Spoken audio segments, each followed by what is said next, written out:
My name is Mike, and I'm an alcoholic and an addict, and I'm in recovery. My clean date or sobriety date is January 15th, 1990. My growing up, I grew up in a household that was had some alcohol use. Some would say maybe a little too much use. And a family, I was one of 4 kids. I was the youngest of 4 kids. I had 3 older sisters who were good students, successful, involved in the church, upstanding, upper middle class kids. I went to a private all boys high school and graduated from there. Went there for 11 years. Went into college after that, because that's what everyone did, and graduated college in about 5.5 years. Took off for a couple of years. My childhood was probably not too unique. I wouldn't classify it as too dysfunctional in terms of the family dynamics. We had, there was divorce in my family. There was strife until that culminated with a divorce. I was an insecure kid in an all-boys high school who was nervous around girls, and my first drug and alcohol use occurred previous to that interaction at a 8th grade dance. One of my buddies called me up, and we had arranged to have I didn't tell him I had never smoked pot or drank or anything like that, but I just went along with it because it was something somewhere I felt like I could fit in. And from there, it began this 8th grade, somewhere in there, began this on the weekend experimentation with drugs and alcohol parties, and it escalated from there. We got people to buy our beer. We called it hustling beer. We gave somebody some money, and they'd go in and buy us a quart and come back out, and we give them the change or not give them the change, and we get typically the malt liquor or something like that, and we drink some of that, do some marijuana, and have our social interaction or lack thereof as an awkward teen, preteen, doing my best to fit in, and feeling self-conscious, low self-esteem, not a particularly good student, not because of any genetic issues, but more probably about attention and focus and lack of discipline on from my own vantage point. I was a swimmer and athlete, but at that time I wasn't an exceptional at any one particular thing. But we were required by our school, and it was encouraged in our family. My older sisters most of them were swimmers, and I followed suit and found my niche there, and in some ways was my saving grace through high school and college, that I had some sort of positive focus in my life. My teen years were characterized by some spotty drinking and drugging on the weekends with my friends, who were more engaged with some, I'll say, more involved in drug use. I was a little timid about drug use. I stuck with alcohol for the most part. I was used to knowing what it would and could do for me, so I wasn't excessive in terms of my drug experimentation, but the alcohol was beating me up pretty good, and I would get sick. I would get drunk and get sick, and and do something that I would regret and feel ashamed. I've heard people describe the cycle of addiction, which I can relate to, about feeling bad about myself after the use, and then wanting to find a way to pick myself up, and feel better about myself, because alcohol had a way of numbing me out, and it just took away all the feelings, the negative feelings that I had, and gave me a euphoric kind of feeling. I would feel very oblivious, basically, to all my insecurities and my shame and my guilt, because there were things that I was doing that weren't, I knew they were wrong, and I felt them on the inside of me, but I couldn't seem to stop myself from doing that. Once I ingested the alcohol, I was, like a different person, I would say. I was not the same. I didn't have the same morals and values that my family had tried to instill in me. My mom, I believe I was 16, and she gave me the option to not go to church, and I took that option. I wasn't comfortable there. I couldn't relate. I couldn't connect with the God that I thought they were talking about. I didn't understand, how to communicate with this God, and how to pray to Him. It was all about me, what I wanted, and if I wasn't getting what I wanted and what I thought He should give me, then I didn't really want any part of it. In my late high school years and into my college years, I started drinking on a regular basis. I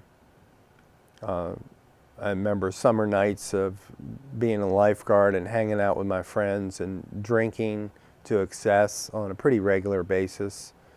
And I did that right into college. I remember going to college and thinking, well, there's a pub right over there, and I have easy access to the pub, and there's no more 2 or 3 nights a week where I was allowed to party, because I was on my own. So I made the pub a regular part of my my school day. And I would go to my classes minimally. I'd take the easiest classes I could find, and I would study some, and I would get by. And I'd go to swim practice, and then I'd go to the pub.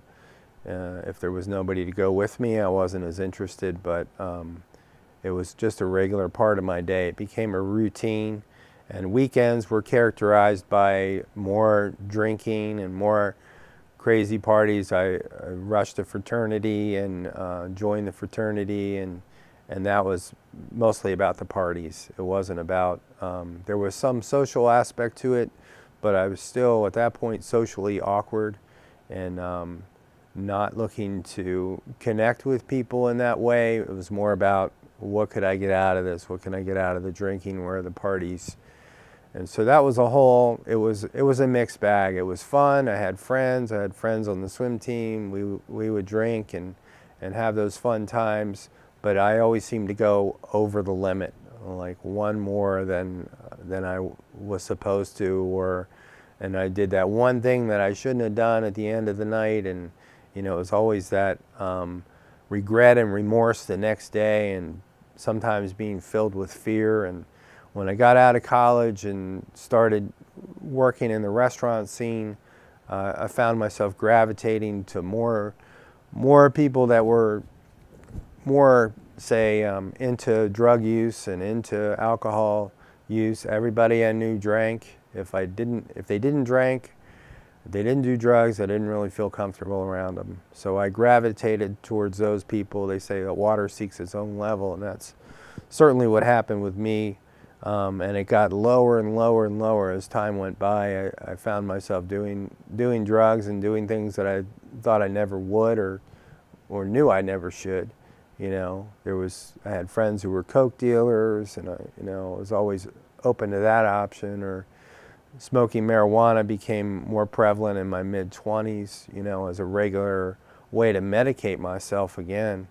because I knew something was broken inside, something wasn't quite right, and I needed something that would hit the spot and take that edge off, and take that to make me feel okay about myself, because I never felt okay about me. And when I got into my 20s, I started moving around the country, did some resort work out in Yellowstone Park and Glacier Park, and it was always a seasonal, temporary deal, and I was always ended up in the restaurant, bar business. So there's always alcohol involved, and a lot of times there was marijuana involved, and in those days there was cocaine involved. So that was just, I fit in with that crowd, and I wanted to be in with that crowd, you know, and all the things that it allowed me to do, you know. It wasn't much on the social scene. It was more about, you know, the bar scene and the drug scene and the women and the craziness and the insanity that went with it. So I ended up working at ski resorts and in Yellowstone Park and Glacier Park, and you know, it was okay because I'd be there for 3 months and wasn't too worried about what I do, and then I'd move on, go to the next deal, and I did that for a couple of years until I remember working in Yellowstone Park in 1988, and they had sort of a historic fires in Yellowstone that year. Basically half the park, it was about 1 million acres. It was at 2.2 million acres, I think, the whole park, and about 1 million acres of the park in different fires was burning up, and it was sort of representational of what was going on inside of me, because I was hitting bottom is what I was doing. I was hitting a spiritual bottom. I was experimenting with LSD and mushrooms, and I was having these visual images would come into my mind. I would call them evil or demonic or satanic images coming into my mind, and even after the effects had worn off, I'd still have these sort of flashbacks of a demonic and satanic nature about the trip, you know, because they were, you would classify them as a bad trip, and you know, I became very aware of a presence of an evil being, you know, and that was a pretty scary spot to be in. I was, you know, not near home. My friends were acquaintances. They were drinking buddies and partiers, and I was experiencing this sort of scary battle, a war that was going on inside of me, that was evidenced by all these visual and auditory hallucinations. I called one of my sisters who was spiritually, I would call her spiritually fit, for lack of a better description, and she would explain to me that, oh yeah, this is very real. There's a demonic. The enemy is you know, making his presence known. I remember driving across country, I think it was in 1988, and going back to Maryland, where my home state was, from Wyoming, and on the way back, a friend of mine had invited me to go to a particular meeting of a 12-step group, and I was interested in connecting with her, not so much the meeting, and didn't know what that was about, and I went, and I think I heard something, but I'm not sure what. During this time, I was having a lot of suicidal ideation, you'd call it, and attempts, half-hearted suicidal attempts. And when I got back to Maryland, I had a conversation with my mother about that. She was referring me to a book that had just come out about a famous Baltimore TV personality whose son had committed suicide, and it threw a scare into her, and she said, you need to get help now about your suicide, and I did. I went and got a counselor, got a Christian counselor, and we sat down and talked for many sessions about basically if you're oriented towards the step, it would be the steps, it would be about a fourth and a fifth step about me basically giving him a confession about all the things that had been eating at me inside. And all those things were facilitated by my alcohol and drug use, which I never even could put two and two together. I wouldn't have called myself an alcoholic or an addict at that point. I just said, well, yeah, I used the stuff, and so did everyone else, and it was true. Everyone I had surrounded myself with purposely did the same things that I did. So it wasn't out of the ordinary, it wasn't uniquely bad, or it wasn't a horrible, awful thing in and of itself, because all my friends did the same stuff. So I'm just, doing what people do. He finally could detect, and ask, through my, he asked about how much do you drink, how much do you smoke, all these specific questions. And for me, it wasn't a lot at the time. It was manageable amounts. I was functional in my eyes. I had a job, I had a car, I had a place to live. I thought, I'm okay. I've been a lot worse. I drank a lot more. I did a lot more drugs. At this point in my life, I had mellowed out. But it made me, I always had to have something. I recognized that when I came home from work. I remember always having to have something. They called it later, in the programs, it was referred to as a God-shaped hole that I need to fill with something outside of myself. And and that was always, I was always reaching for the alcohol, or reaching for the drug, and or reaching for, the women. Whatever would make me feel better, whole, complete, I thought would make me feel better, but it actually never fixed. It was like a Band-Aid that never really covered anything up. And so my counselor at the time confronted that whole situation, my usage, just my usage, and said, he called me on it. He said, you have a problem. And my immediate reaction was, no, I don't. I'm not nearly as bad as I was. I'm fine. And but I knew somewhere deep down he was right, and I started going to meetings, and I started to listen. And as I listened in meetings, I realized I started to relate. I looked for similarities, not differences. How I felt, how I felt inside. That's what I related to. I felt like there was always something wrong. I was never okay. My upbringing was very tumultuous, was very crazy. I felt very insecure. I had too many issues. I had to have something to make me feel better. And I related to those things. And then, of course, the use, the drug use, the alcohol use, waking up on the floor, vomiting in the morning, having the blackouts, excessive amounts of alcohol, and smelling them as I sweat the next day. As I worked out, I could smell it coming out of me, and always creating reasons and reasons to have more, the next day, coming up with a reason when nothing was wrong, everything was going fine. I'd have to create a reason, and so I'd start calling around with friends. I was somewhat social as a drinker. So I'd go out with them, have an event, change the way I felt. I didn't know that's what I was doing, but that's what I was doing.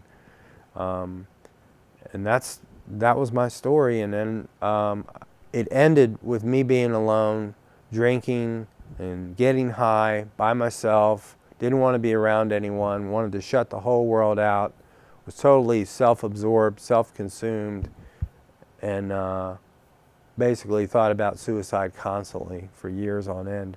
It was horrible. It was a living hell. They say that spirituality is for people who have been to hell, and religion is for people who are afraid of going to hell.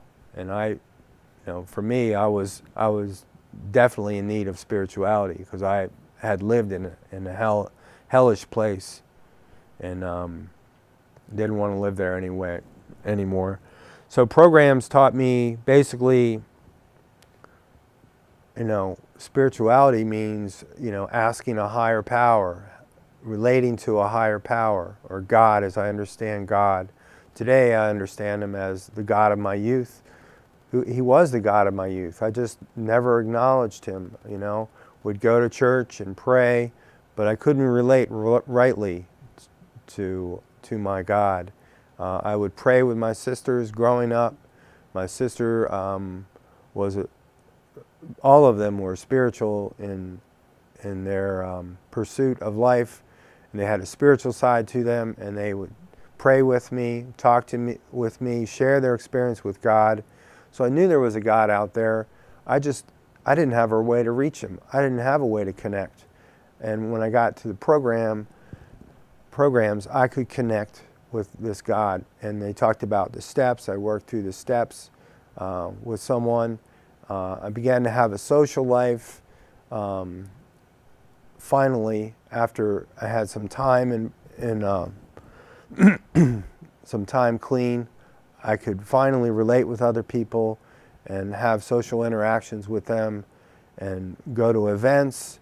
And it was like my whole life opened up again, and but in a good way this time, because I wasn't using drugs, I wasn't using alcohol, and I could connect with people. And it was a spiritual awakening. I've had several. I hear people all the time talk about spiritual awakenings, and I've had spiritual awakenings in recovery. Maybe 8-10 years ago, I went to this new group that I tried, and people were talking about reading scripture. I hadn't read much scripture. I was a nominal person. I went to church once a week, and I listened to the scripture at the church. And I say, well, that's good. I'm okay. But these people were, by their example, they were giving their life to Christ, and they were acting in ways, and they made daily scripture reading part of their lives, and they were talking about it, and they were talking about their victories in recovery. Because I was in recovery, but I was still struggling in some areas. So I got more involved. I got more involved in, and the churches I went to changed. I started out, going to the church in my youth was Episcopalian, and there were some things going on there I felt a little funny about. The word says this, and the people in church are doing this. So I tried a different church. My friend said, hey, come over here, listen to this guy. I liked what he had. So I went over and experimented with that, and I grew spiritually. I started reading the Word more. I started volunteering at the church. I started reading before and after, and my spiritual life blew up. I mean, it got better and better as time progressed, and I started seeing more and more victories in my life. Not just with the drugs and alcohol. That was the basics. I knew I had to stay clean and sober. That was the basic for me, and it still today remains that way. I have to keep it as my number one priority in my life. But it honestly is not an issue. God's freed me from that. I don't have the obsession with alcohol or drugs. I don't obsess about the lifestyle most of the time. Sometimes, it looks good on the outside, and then I have to play the tape over. I need to be reminded of where I came from, and I need to talk about where I came from so I don't go back there, so I don't repeat the mistakes that got me, because I've made so many mistakes in my life and then in recovery, but I'm able to learn from the mistakes today and do something different. And I've had, just tons of wonderful sponsors and friends and affiliations that have strengthened the person that I've become. I'm not where I want to be, but I'm not where I was. I'm not who I was, and I'm not doing the things I was doing. People say if you're still doing it, it's not old behavior. So today it's about a daily vigilance. I walk with God, and doing the readings that I do, and the prayer that I do, and the meditation, and the steps as outlined in the steps. Those are important things to me, and I do them not perfectly on any given day, but I do them to the best of my ability on a daily basis, and then I try to help others. If there's one big sort of defect in my program, it's that I haven't helped others enough, probably. But I still go to plenty of meetings. I still attend church. Today I like going to church. I get a lot out of it. I like to praise and worship God, and that's something that I never had in my youth. I never had that even in my early recovery. It was always very straight-laced and very methodical, ritualistic, ceremonious, that kind of stuff. Today it's, I'm freer than I've ever been in that way. And that's mostly because I've been able to absorb that from other people around me, to observe, like, this is how you praise, this is how you worship, this is who God is. And he's nothing. I always had him in a little box. I never took him out of the box and said, this is how incredible God is, and this is how multifaceted and how unlimited, all-powerful, all-knowing. We all say those and hear those words all the time, but to really experience some of that, and knowing that with God there is total freedom available as I'm able to tune into that, because I believe it's there for all of us. It doesn't matter, in my opinion, if you've been all the way down to the bottom. I think it's, in some ways it may be easier to have a God, because I had nowhere to go but up. I was dead. I was a dead man walking. I was gonna kill myself. There's no question in my mind. I was gonna do it. Eventually, I had made feeble attempts, but God reached up and he grabbed me and he got me out of that muck. And he did it through a lot of different people in a lot of different places. And he continues to do it, because I'm not all well. I'm not all healed. I'll never be all completely well and healed as long as I'm on this earth. That's what I believe. And, I've been struggling a little bit with, my friend died. He was out in Wyoming. To my eyes, he was a hero. He got killed by 2 grizzly bears in a hunting accident.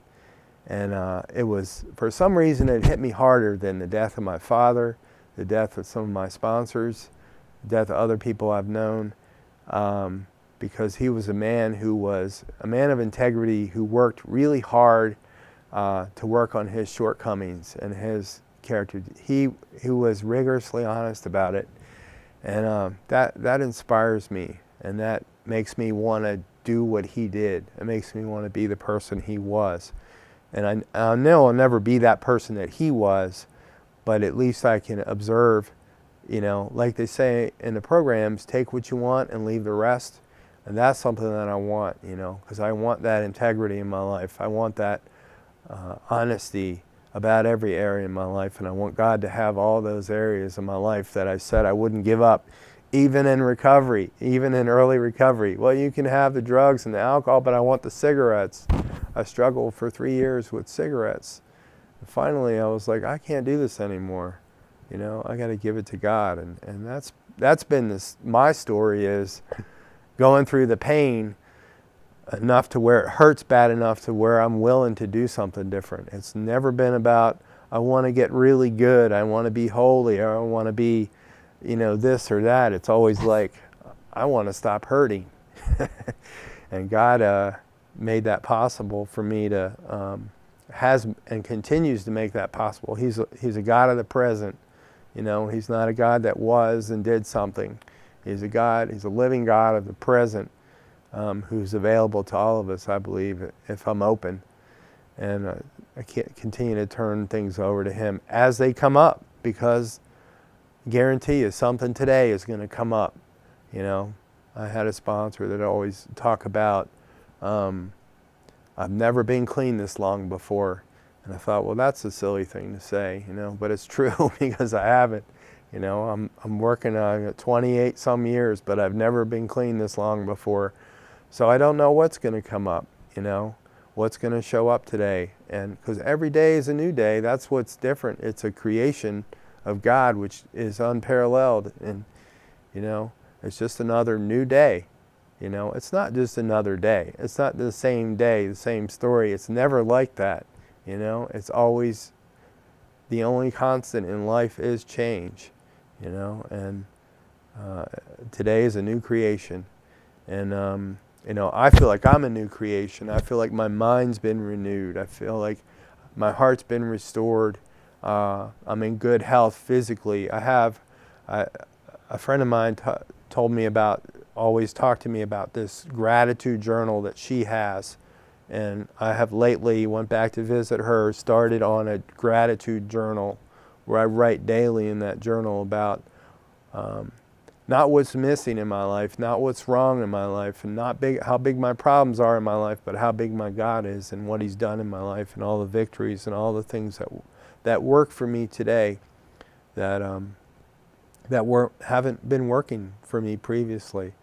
And I'm just reminded that life's a journey, and you know, I'm here to learn and grow, and I don't know it all.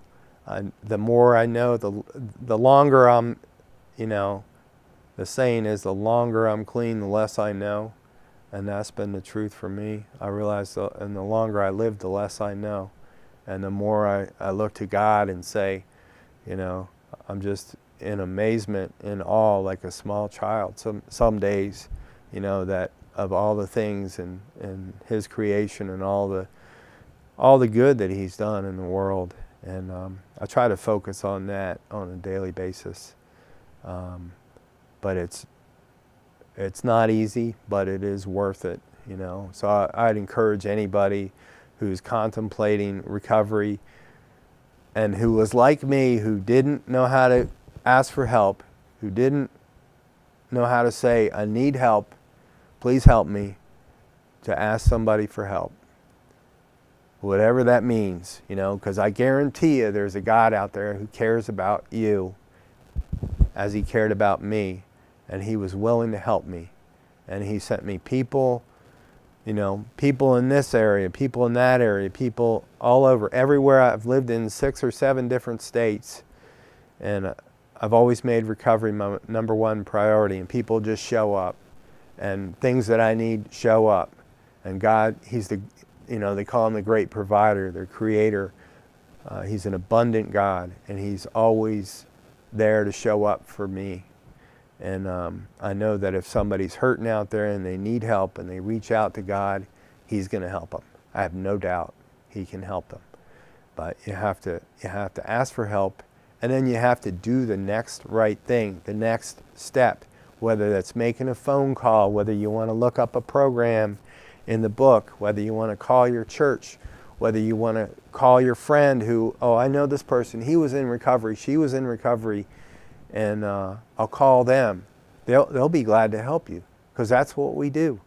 When we get in the program, we help other people. That's how, we don't pass it on, it dies here. We got to pass it on. We got to give it away to keep it. So they're willing to help, and they want to help. Whoever it is, whether it's a counselor in your church, whether it's somebody who you went to school with, who used to use like you did, who used to hang out, and you hear, oh, this person got clean, this person got sober, they went to treatment, and now they don't use anymore. And that used to baffle me. I didn't understand that. You know, how can somebody change that dramatically? How can they make that kind of a choice? You know, I didn't understand the whole process of it. But find out what they have, ask them for help, and keep doing it, and keep showing up, and do what they suggest. You know, I have never done everything that everyone suggested, but I did enough to stay clean, because I feel like God meets me at the level of my every need. And if I'm not 100% willing, you know, on one day, I can get through that day, you know, and say, well, I did the best I could with what I had, just like my parents. They both did the best they could with what they had, and that's good enough. And I'm grateful to them. It's the same, I have to treat myself that way about my past. I did the best I could, you know, and I got to keep moving forward, not look back, hold my head up high, and do the next right thing. And things work out, because God's in charge, He's in control. And, you know, like they say, thank God for God, because I can't do his job. I'm nowhere near qualified. And when I tried to do it, I'd screw everything up. I try to manage and control other people and situations and circumstances. I can't do it. I have to let go and let God today. And I guess with that, I'm probably going to finish up. And thanks for the opportunity. And I hope somebody heard something they needed to hear. And it helps them to take action and get on their knees and ask for help, or just fold their hands and say a prayer and ask for help, because God is real and he's willing to help. That's all I got. Thanks.